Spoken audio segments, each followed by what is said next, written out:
Let's turn now to Disney. Here's a quote for you. Today, the corporate kingdom comes to an end. That's what Florida Governor Ron DeSantis said about a new state law giving his hand-picked board control of the Reedy Creek Improvement District. That's the body that gives Disney unique authority and has for several decades. Richard Fogelsong is the author of Married to the Mouse, Walt Disney World and Orlando. Also with us today is Yahoo Finance's Allie, Canal. All right, so good to see you, Richard. What is the impact of that new Florida law on Disney? Yeah, well, I think the good governor overstated the case. A year ago in the summer, when this came before the state legislature, he spoke of disillusion as the only solution to the powers that had been granted to the Disney company. Well, it wasn't dissolved. Their special purpose government was not dissolved. It had special powers, and it still has those powers. Maybe they will do yet what he said they would do. I think the good question now is, what will be the impact of the new board that he appointed? Instead of having a board of supervisors for this thing called the Reedy Creek Improvement District, appointed by the landowner, which is the Disney company, now we have a 5-member board of supervisors that consists principally of cultural warrior types, Christian nationalist types, like the good governor himself. Right, Richard. So let's pick up on that board. What do you make of that, and how could it potentially impact Disney? Well, I think there is an issue here. The Disney company is the major manufacturer of culture in the United States. And when you have people appointed to a board who can appropriately, fairly, by their own description, be called cultural warriors and Christian nationalists, at least one of whom, Moms for Liberty, who's concerned about whether the wrong books are being offered in school libraries, I think that's a combustible mix. Culture manufacturers and people who want to regulate what books may be offered in public schools. So you think that this whole bill, it could impact Disney on a cultural level, but in terms of the day-to-day operations, we will likely not see too much impact?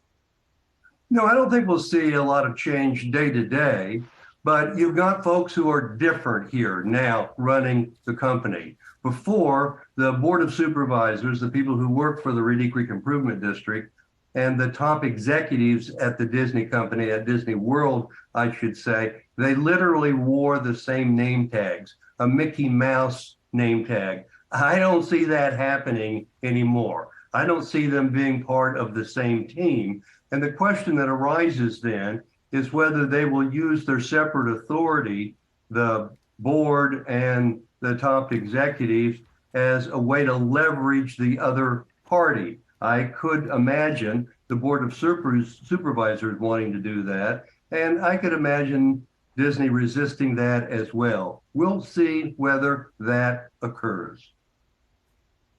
Yeah, it's interesting. Now, we reached out to Disney for comment. They did not say a word. And it has been interesting, Richard, that they haven't really said a word since Bob Iger returned.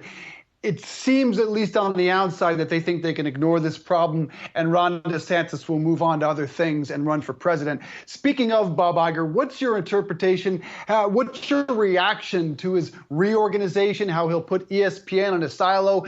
And will ESPN remain a part of Disney in the long run? Yeah, I think Bob Iger is good for the company, and I always have. I worry a bit whether he may have too much confidence in his own charm here dealing with a good governor. Now, this governor is serious about what he proposes. He's brought a new program of cultural warfare to the Republican Party, and he's willing to address or trample on the free speech rights of major corporations in America. Look, American corporations, as you well know from your beat, they are woke. That's apparent in their corporate advertising, whether it comes to multiracial couples, gay families and whatnot, as depicted in corporate advertising. And I can't imagine that major corporations engaged in that kind of advertising are going to look with favor on a presidential candidate who was willing, at least in the case of the Disney company, to trample on their free speech rights. That's going to be an issue. I think it's going to be an issue for the Republican Party. So, Richard, given all the issues that Disney has faced, both internally and externally, how critical do you think it was for Bob Iger to return to the company as CEO? And what should that succession strategy look like after he's supposed to leave in 2 years? Yeah, the other Bob Chapek wasn't getting the job done and took some wrong steps with the governor of Florida here. But what we have to remember when we talk about this issue of wokeness, I have a good friend, an AP reporter, who's coming out with a book on costume characters at Disney and the way in which they're treated both by the labor union there and by the company. And Disney has a lot of gay employees. And it was those gay employees who pushed Bob Chapek to talk back to Governor DeSantis. Now, that issue is not going to go away. So how is Bob Iger going to be able to keep his costume character employees happy at Disney World and at the same time maintain good relations with the governor of Florida?